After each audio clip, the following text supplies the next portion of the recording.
Hey guys, welcome back to our YouTube channel.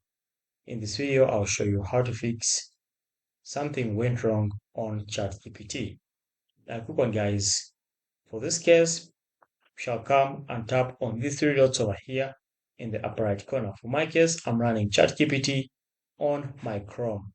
This doesn't matter even if you're using the mobile Chrome or even if you're using the desktop Chrome. All right, so come and tap on these three lines over here. Go ahead and scroll down, choose settings.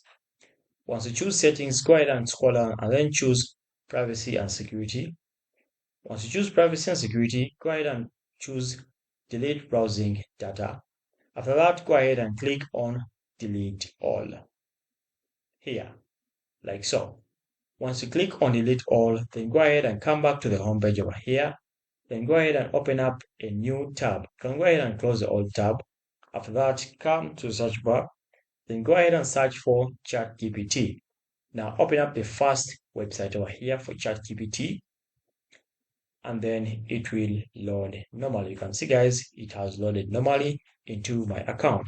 Now here you can go ahead and use ChatGPT and it won't bring that error message anymore. Thanks for watching, guys. Subscribe.